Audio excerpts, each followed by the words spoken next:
Hello, everybody. Thank you so much for joining us for this conversation about the fascinating documentary Coded Bias. My name is Wendy Mitchell. I'm a film journalist and film festival consultant, and I'm thrilled to be your moderator today. I wanted to mention from the outset that the film will be released at the Barbican's Virtual Cinema platform in the UK. It's available January 15th to February 12th.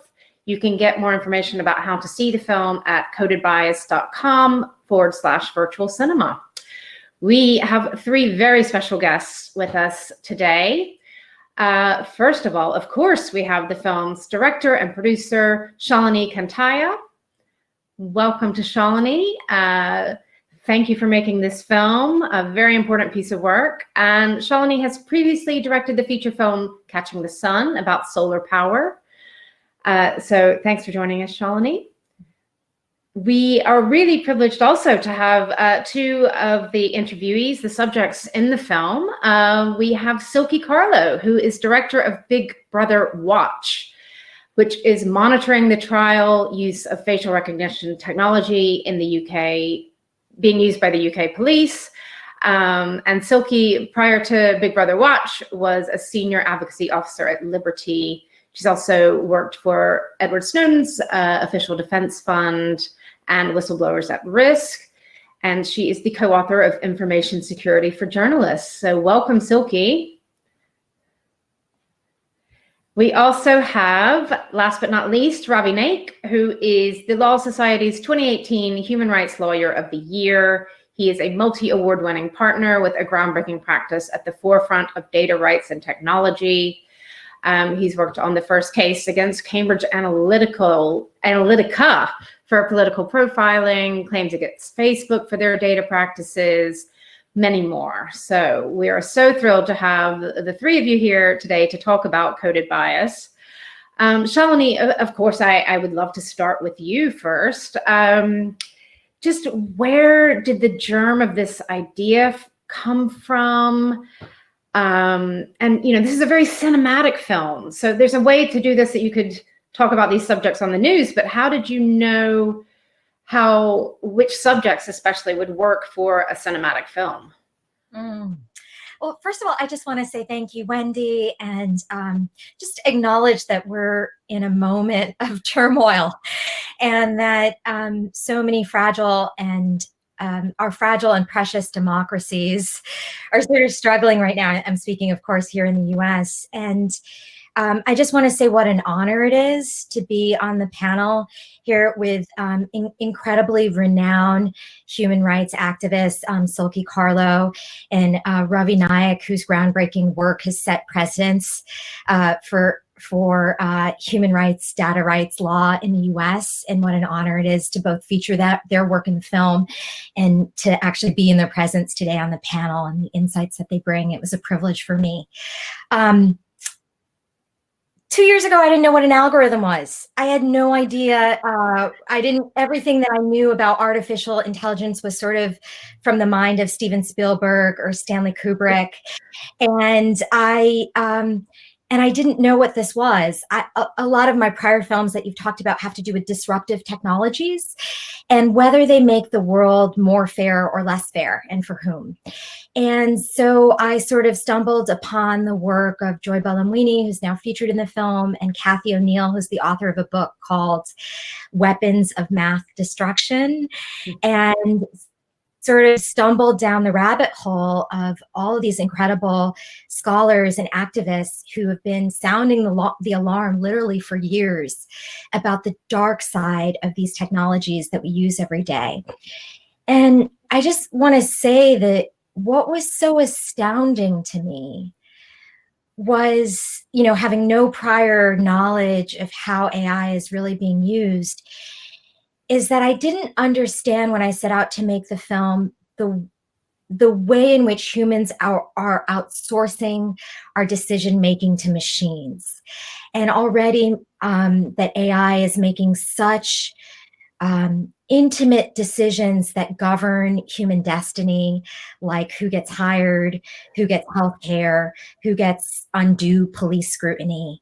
And I think that realization came with this terrifying acknowledgement of research that was done by Joy Buolamwini and by Big Brother Watch UK, that these technologies have not been vetted for racial bias or for gender bias, or even vetted that they won't do undue harm, sometimes not even vetted by any standard of accuracy that we can all agree to.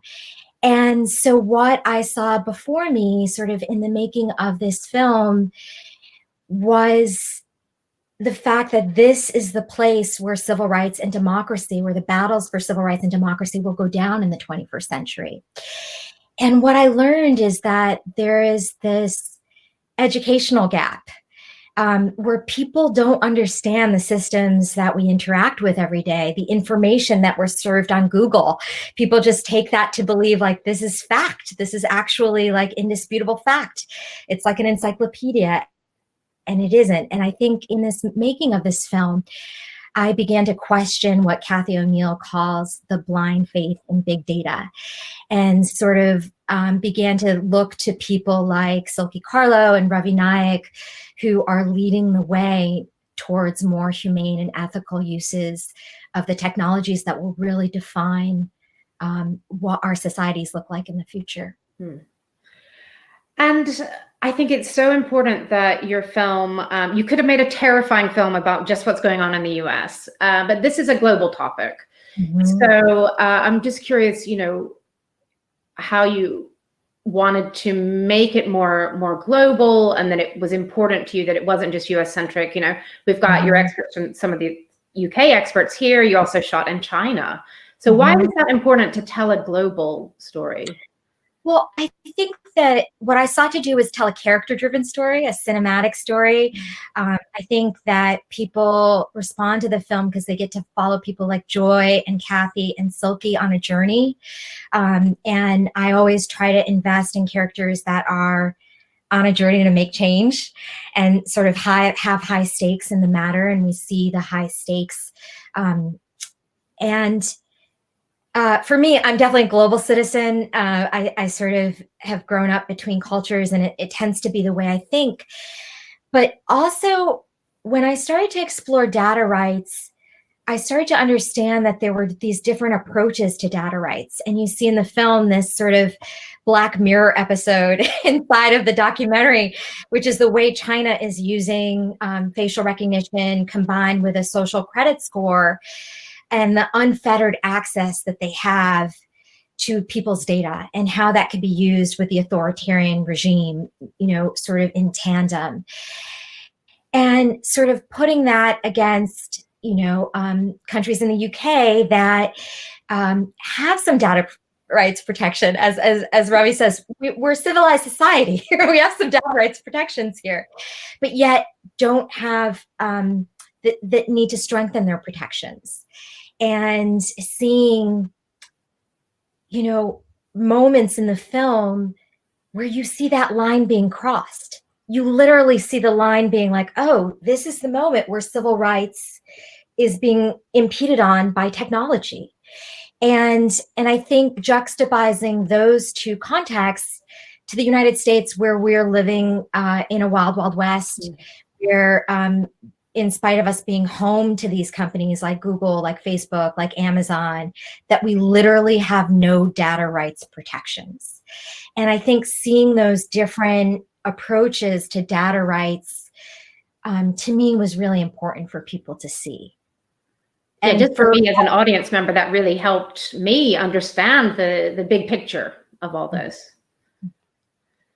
Silkie, I would love to bring you in next, because there is such a powerful moment in the film when you're confronting the police in the UK about stopping a UK citizen.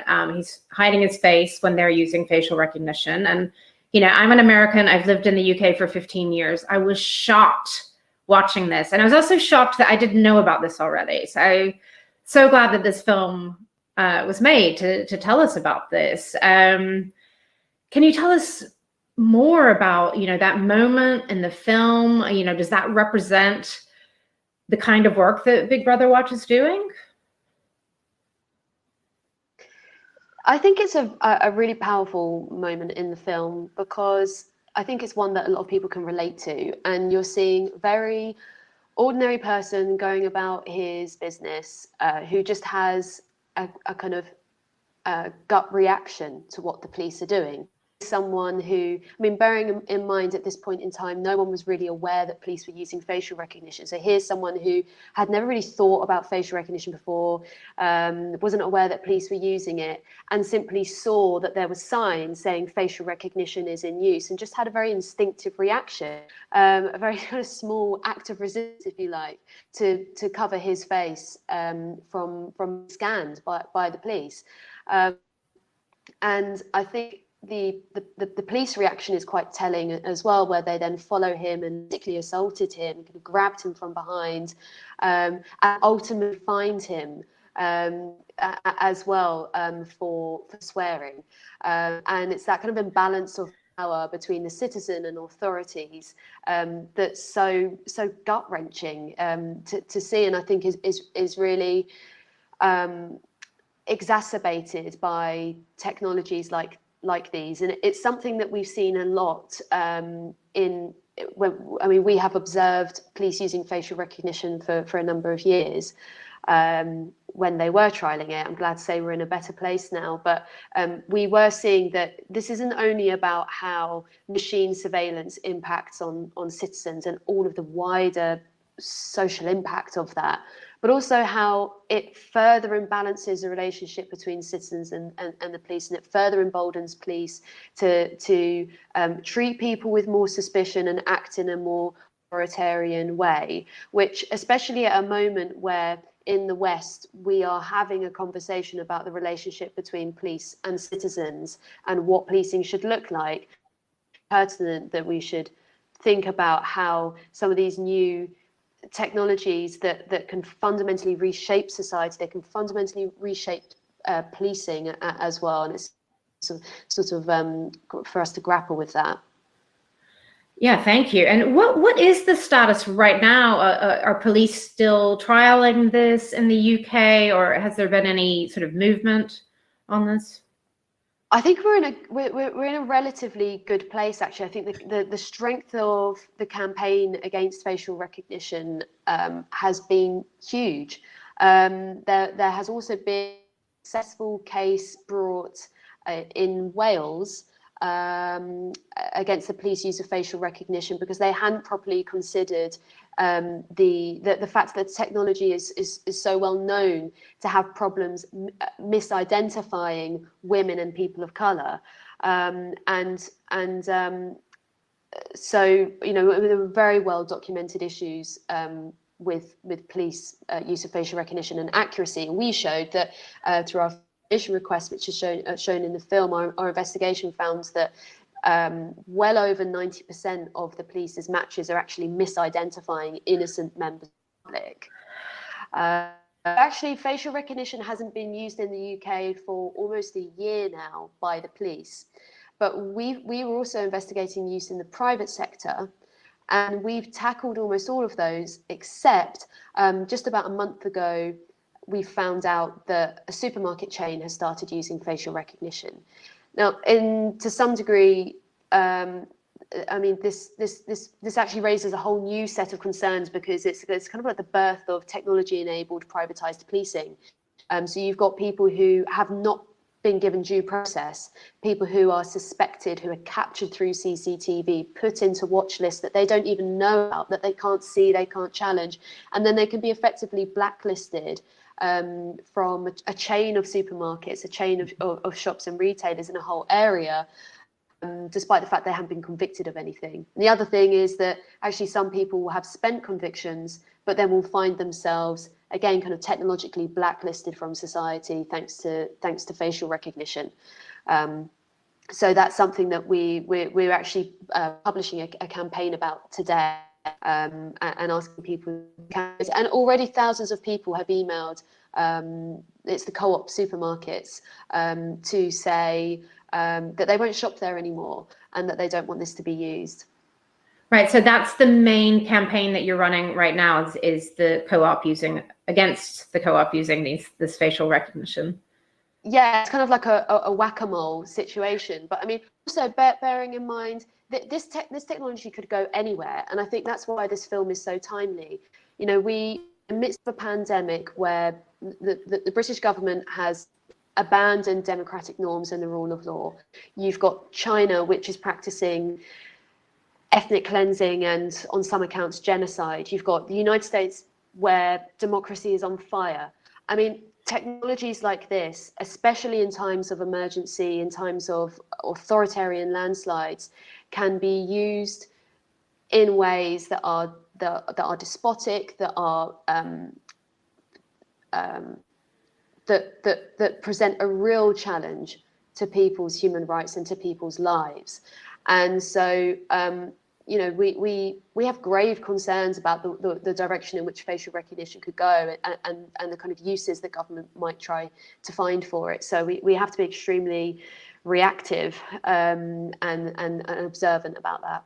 Yeah, thank you for being reactive. I think our society needs that. So Ravi, thanks for your patience. I'd like to come to you next. And another powerful moment in the film is you talking about rights around data and data being human rights or being considered in that framework. Why do you think that's important? Of course. I mean, there's a few elements to that. And it's a really fantastic question. I'm really glad you asked it. Firstly, can I just say thank you to everyone being here. It's so amazing to be part of this fantastic panel with such great people and participants in the film, and directors in the film, and everyone involved in this film. It's so fantastic to be part of it.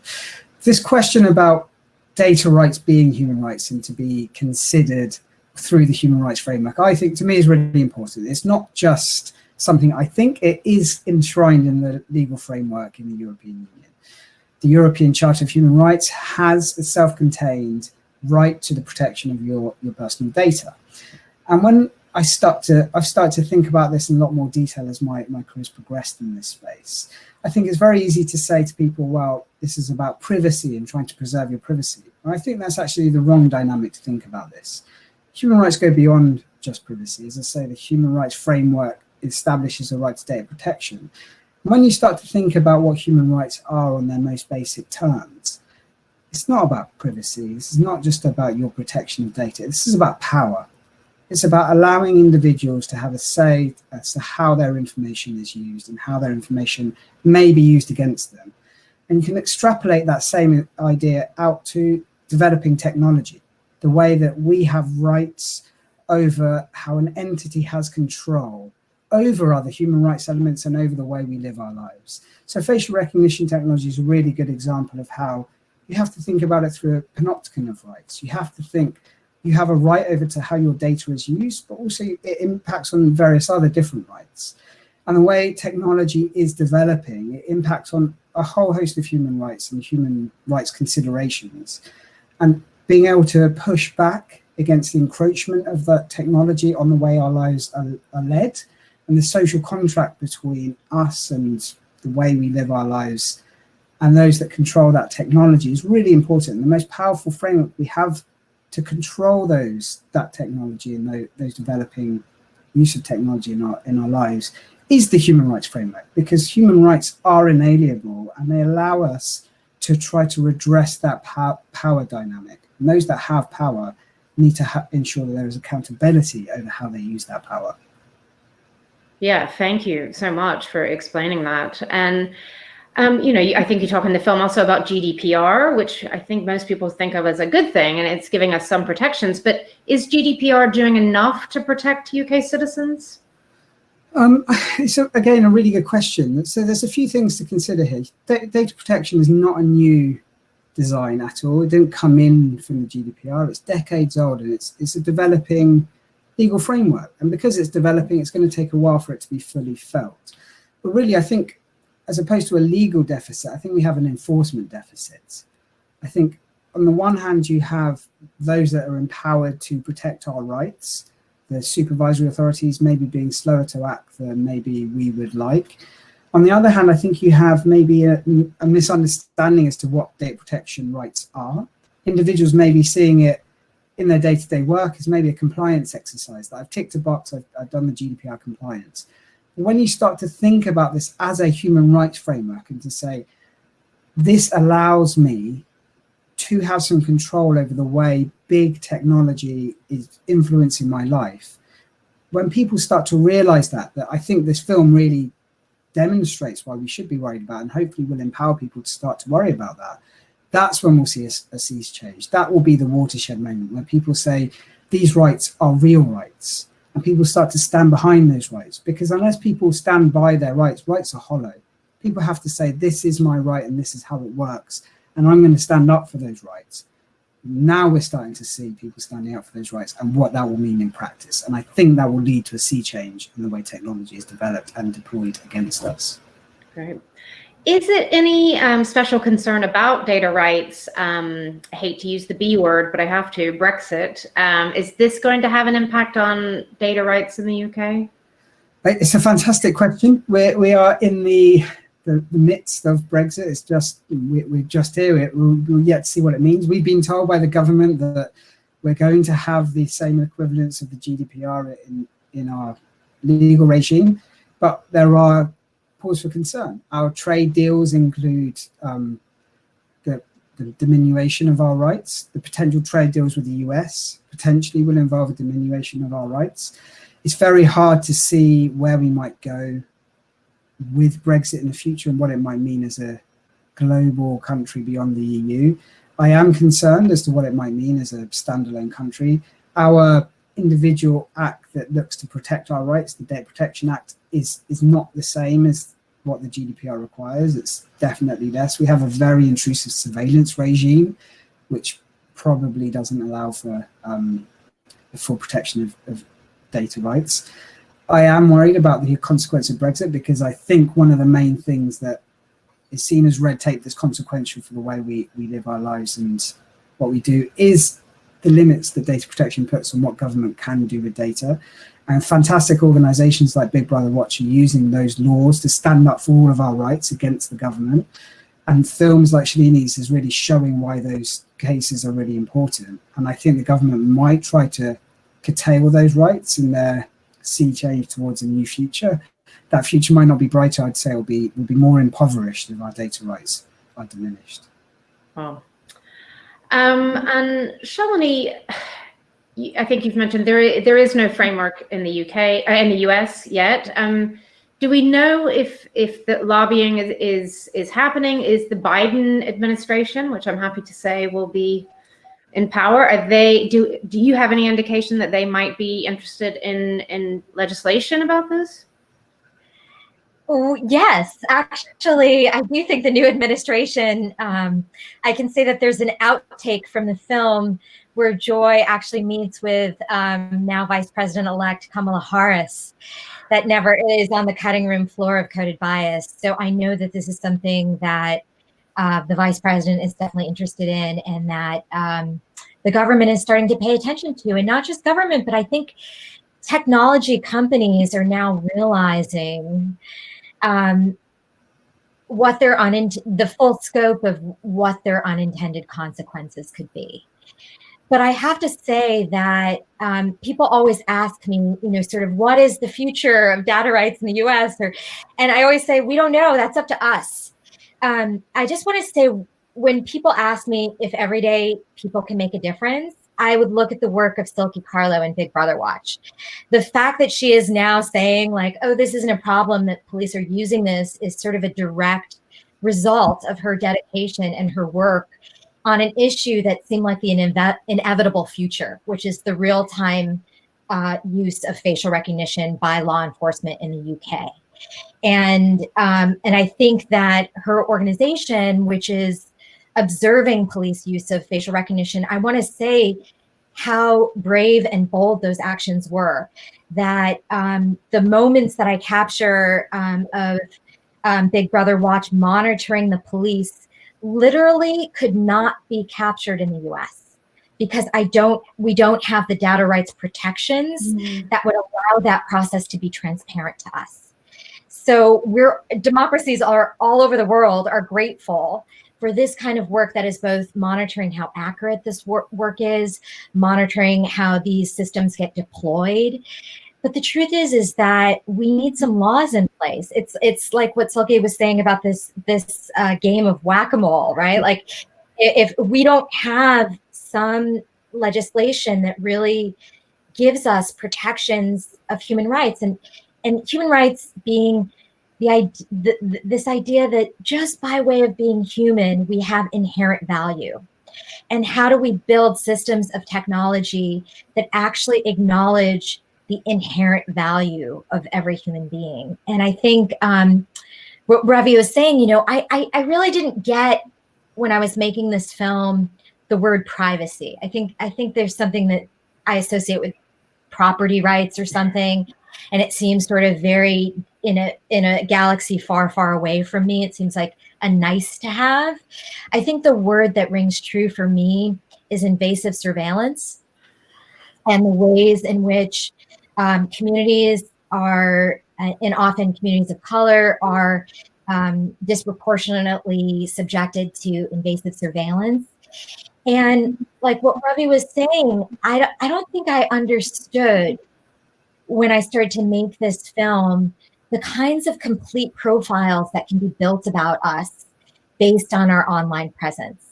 That there are AI models that can predict our sexual orientation.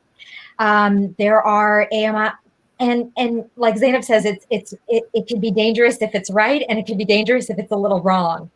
And both things happen. And so for me in the US, I'm hopeful about regulation, but I think I'm sober in that we all, what we've learned in the last year particularly, I hope, is that this is not the time to be asleep at the wheel as a citizen of a democracy, that we all need to be engaged. And if we can't take the kind of bold action that say Big Brother Watch is taking, or that Ravi is doing in their legal work, that we can all step out to support an organization like that is protecting our democracy in these ways. And so to me, it's the future is what we make it.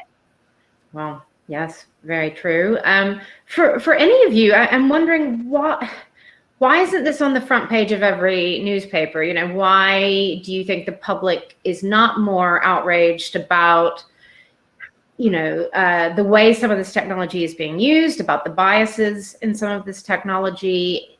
Is it because the public simply hasn't learned about this? They haven't watched this film yet to realize what's happening. I mean, do you think it's sort of an ignorance that people aren't more up in arms about this?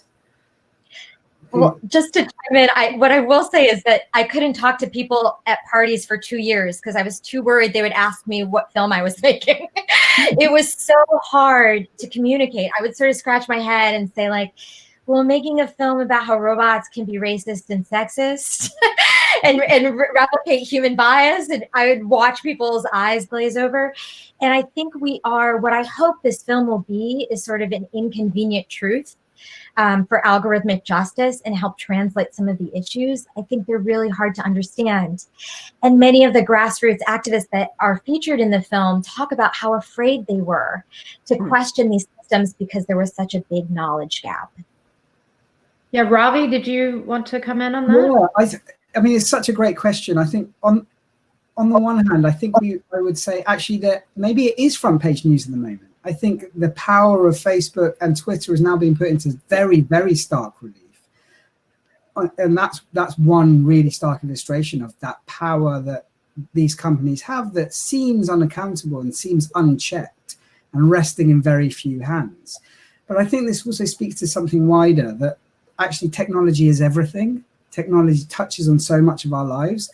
And because of that, we've had a dearth of language and a dearth of cultural understanding of what this technology and this developing technology and its ubiquity in our lives means. And that's why this film is so important, because it gives a language to the work we've been doing. It really frames the importance of the issues. And now we can say with certainty that these things matter, and this is why. We can point to films and cultural events and show that the cultural sea change is not just cultural, but it's societal. That it takes laws, it takes regulations, it takes the arts, it takes politicians, it takes a society to change the practices of this industry to make sure that this industry is not for a small amount of people, but for all of us to further our lives together collectively. So, thank you, Ravi. And Silkie, does it feel like the work that Big Brother Watch is doing is cutting through the noise and reaching people? Does it feel like more people are aware now? I think so. I hope so. And I think I'm so grateful to Shalini for making this fantastic film, because it's going to really help with that. And also it really helps to give the global picture as well. And it's a call to action. The film doesn't just document what's happening. I think you can't help but come away from it and feel kind of activated and motivated to take action. And I think the other fantastic thing about it is, whereas we have had actually success with press coverage on this issue in the UK, but what I really like about the film and I think the way that the character stories are told is that it's more than just depicting the fears and the anxiety and the grave risks that we're facing as a result from this kind of technological change. I think it also shows the kind of dreams for the future. And I think one of the reason that we're so worried about this is such a better future, a brighter one, and one in which there are more rights and in which we have more equality.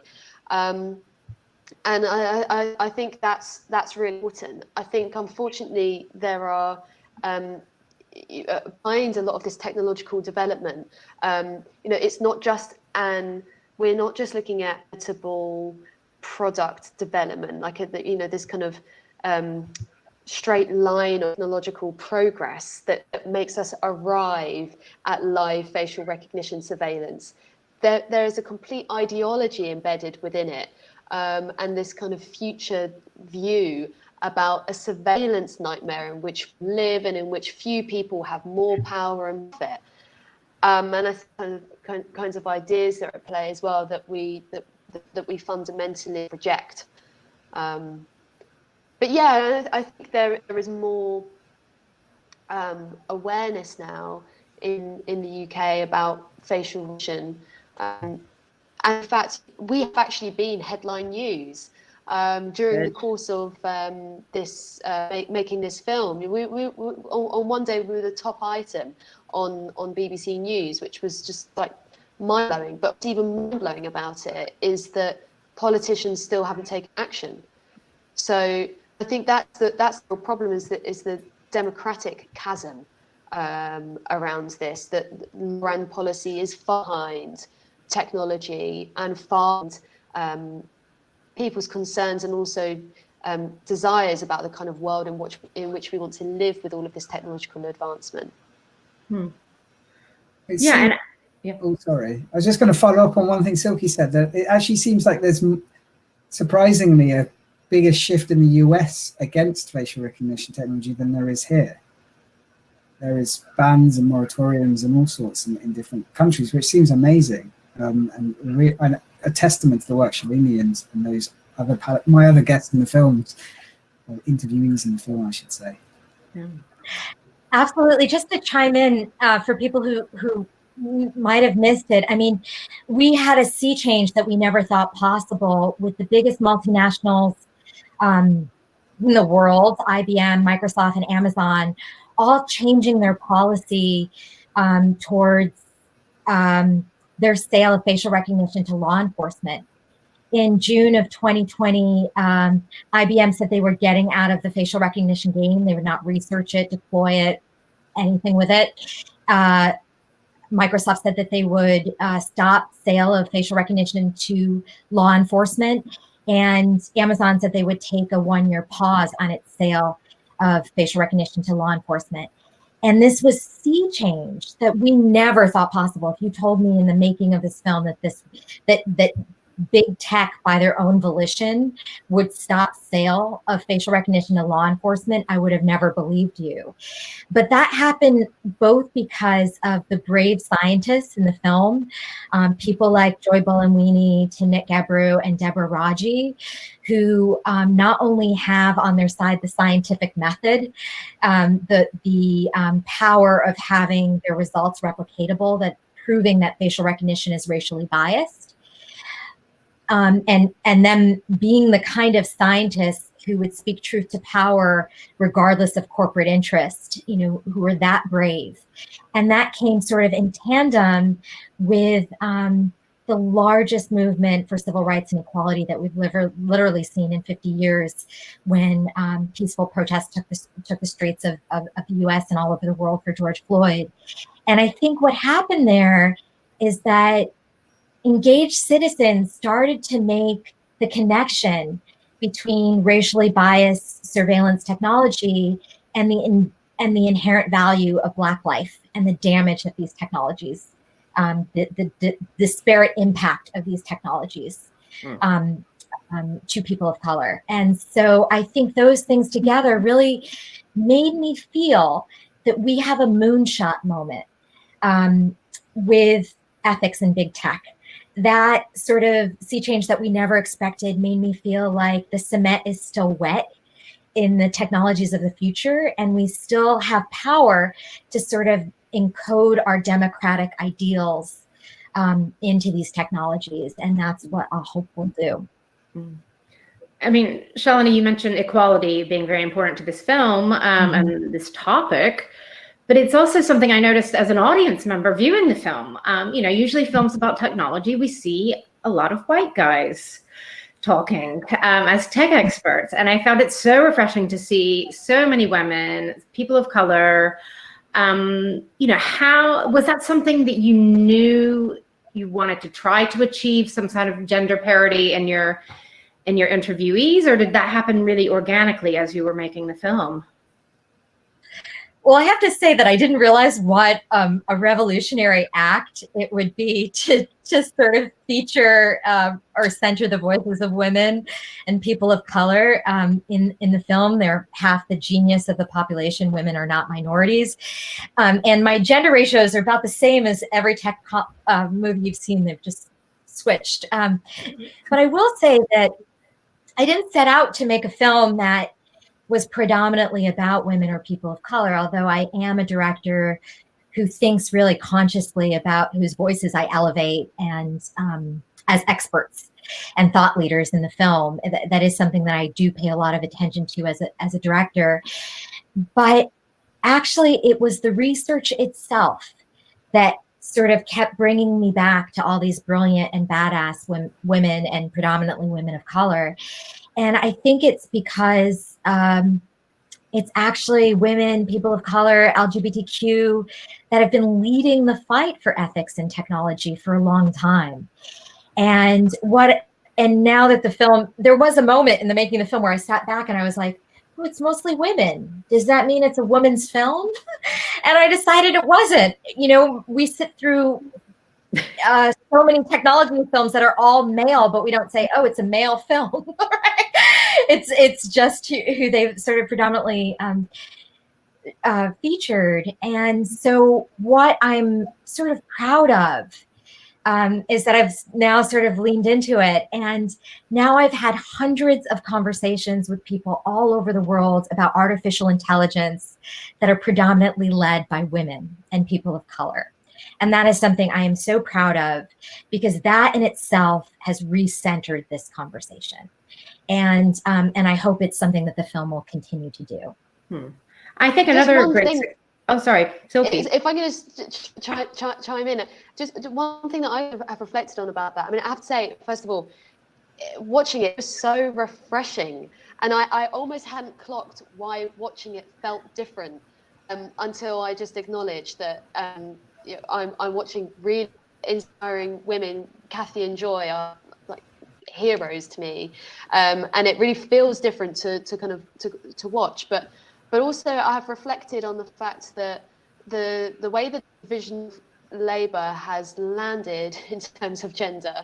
I mean, I think it's really positive that women are leading charge for change.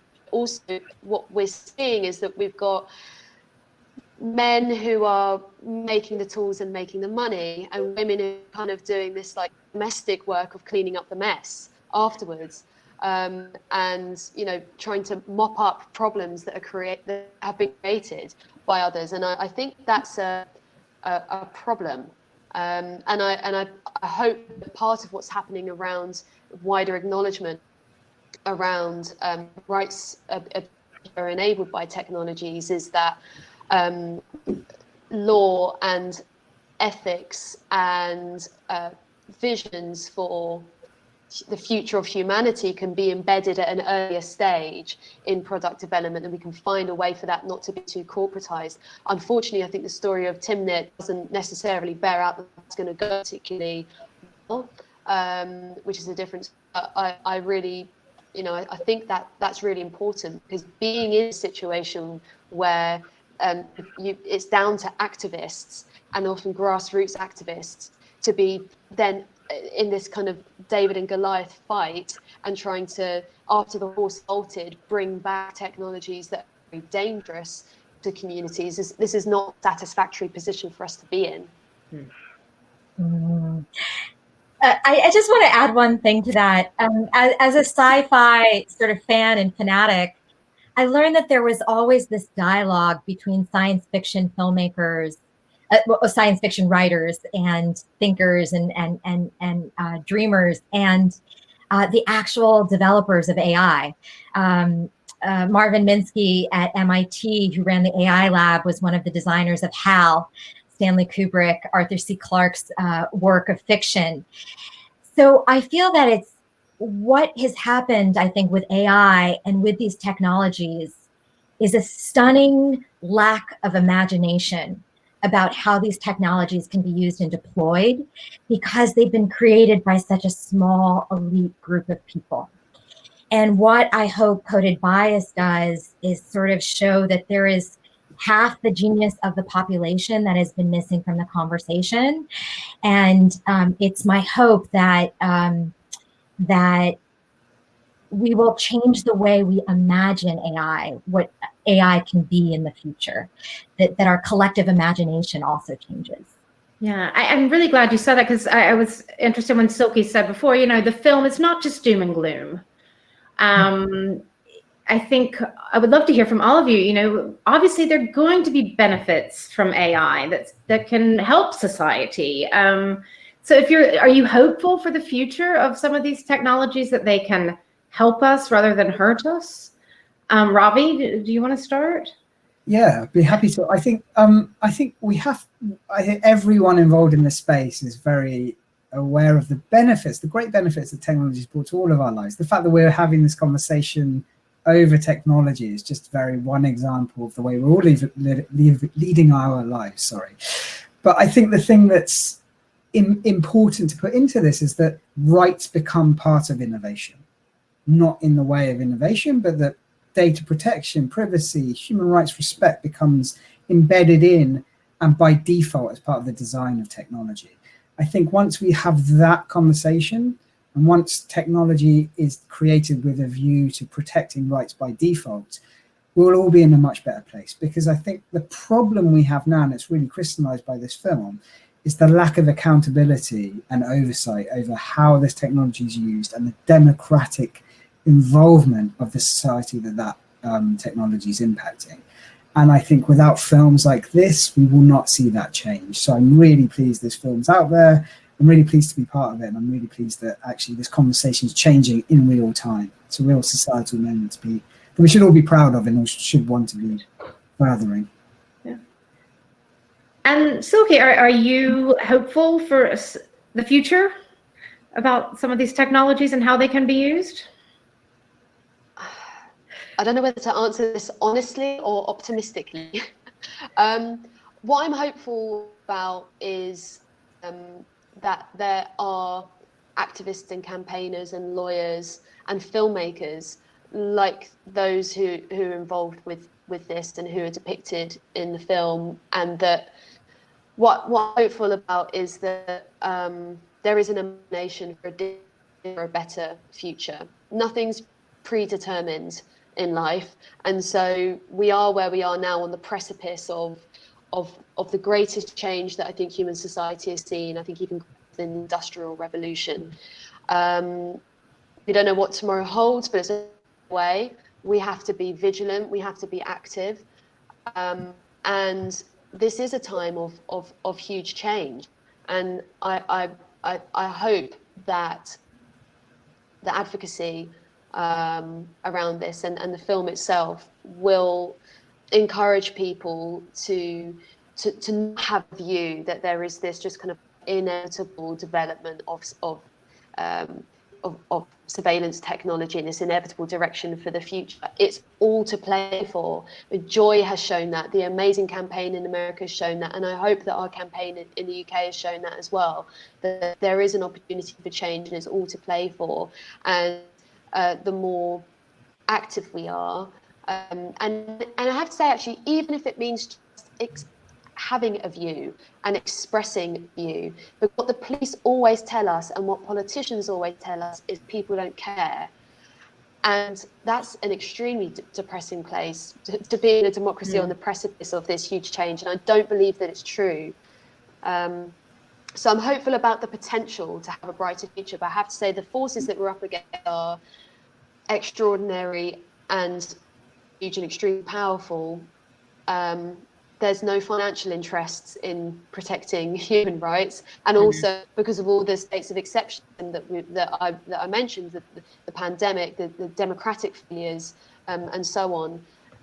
It's really perilous, and so all the more reason for us to be kind of determined in shaping the future.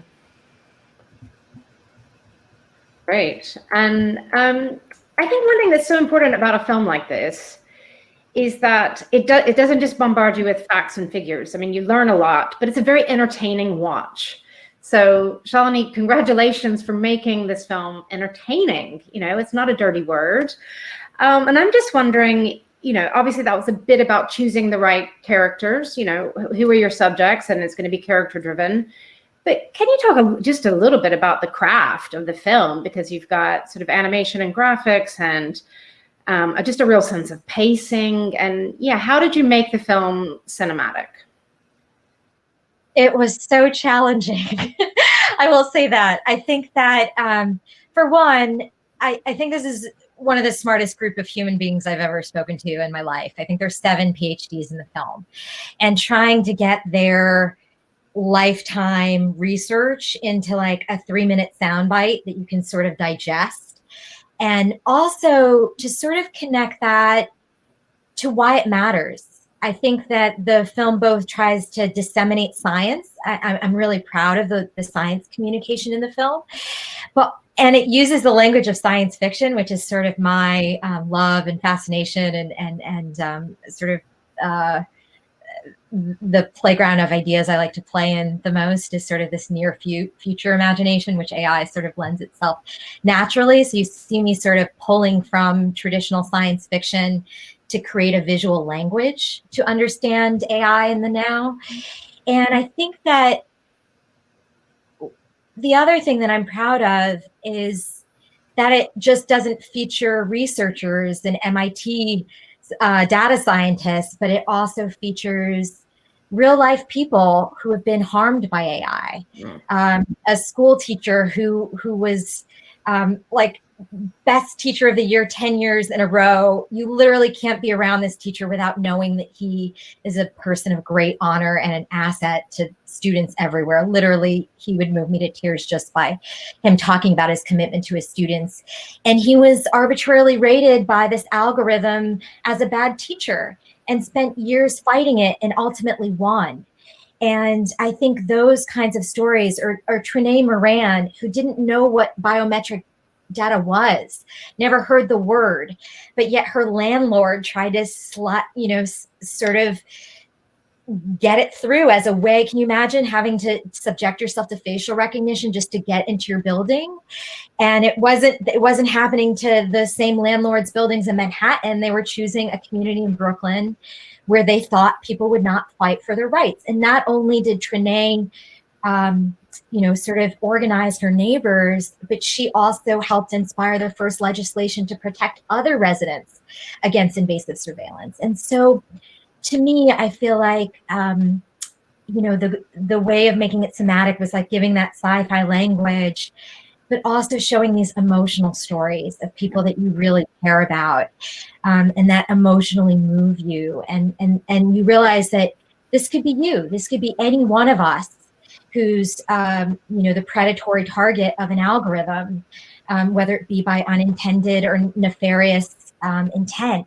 And so that I hope that it all, sort of moves us and inspires us. But I also think that this is an incredibly optimistic film. I will stand by that. People say, oh, it was terrifying, but it's also optimistic, because you can look at people like Silkie and say, a handful of committed individuals in UK have literally rolled back real-time use of facial recognition and done our democracy all a great service. And that was done by a handful of people. And those same actions are being done on the local level all over the world, where people are going to their city councils, where you don't even have to show up anymore. You could just show up for a Zoom, 50 of your friends, and pass a new legislation. And so it is really my hope that the way in which the brave and bold and badass characters of my film sort of are my hope for the future. And I really hope that their stories will inspire audiences the way that they've inspired me.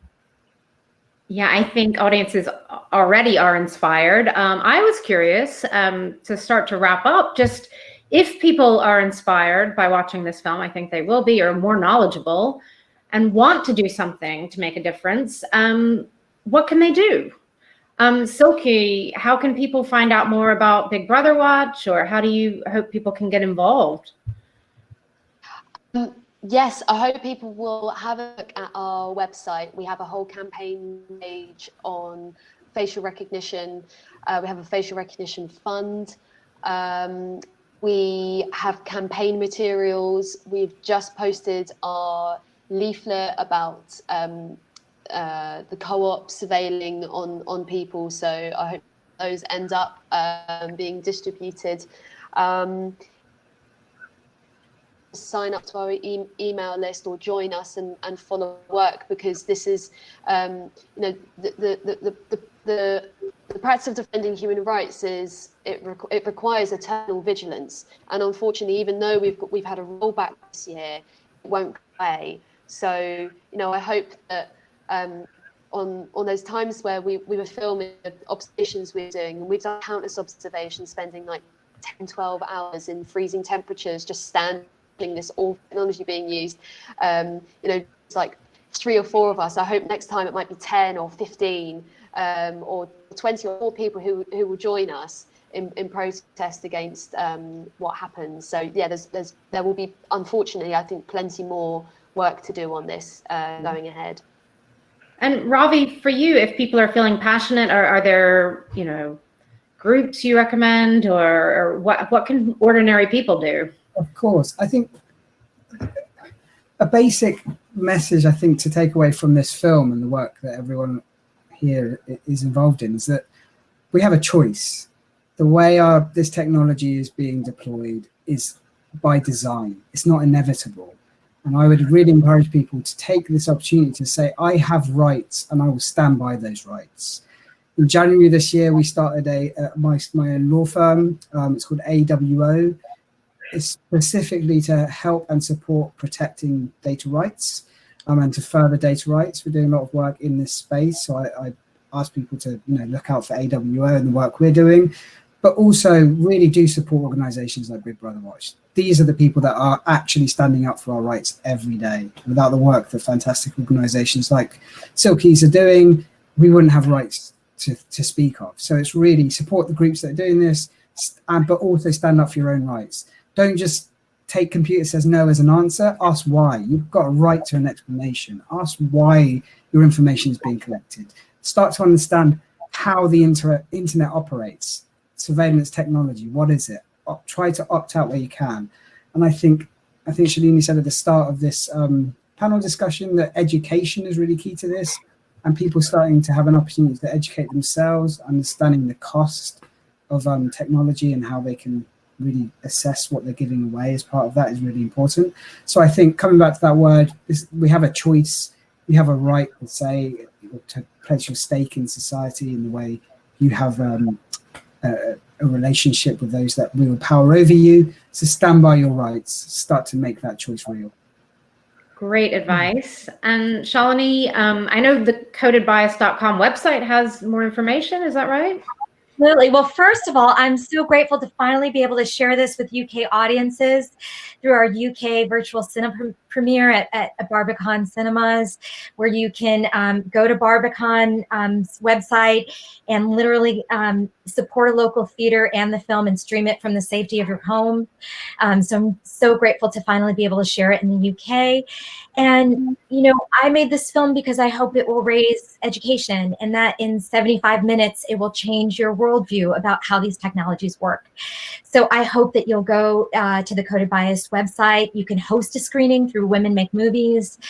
And Coded Bias has a Take Action page that profiles the great work and links to Silkie's organizations and a whole coalition of partners doing great work in the field. And that's at the codedbias.com website. So thank you so much for hosting this incredible conversation. Great. I think that gives everybody a lot to think about, but also some ways to take action and shape a positive future together, we hope.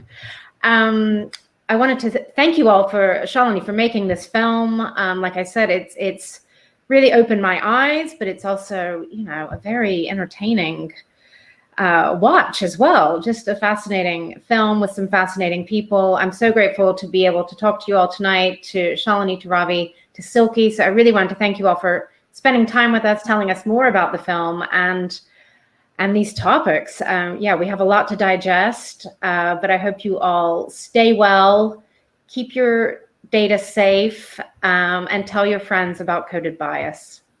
Thank you. Thank you so much. Thank you. Who owns the code? Yeah. Who owns the code? Uh-huh. Who owns the code? Yeah. Who owns the code? Uh-huh. Who owns the code? Are you ready? Put you a few verses if you're ready. Are you ready? Collecting data, chronicling our past. Often forgetting to deal with gender, race, and class. Again, I ask, ain't I a woman? Face by face, the answers seem uncertain. Who owns the code? Who owns the code? Who owns the code? Who owns the code? Who owns the code? Who owns the code? Who owns the code? Who owns the code? Can machines ever see my queens as I view them? Can machines ever see our grandmothers as we knew them? Can machines ever see my queens as I view them? Can machines ever see our grandmothers as we knew them? Who owns the code? Who owns the code? Yeah. Who owns the code? Who owns the code? Uh-huh. Who owns the code? Who owns the code? Yeah. Who owns the code? Who owns the code? Are you ready? Who owns the code? Yeah. Who owns the code? Uh-huh. Collecting data, chronicling our past. Often forgetting to deal with gender, race, and class. Again, I ask, ain't I a woman? Face by face, the answers seem uncertain. Who owns the code?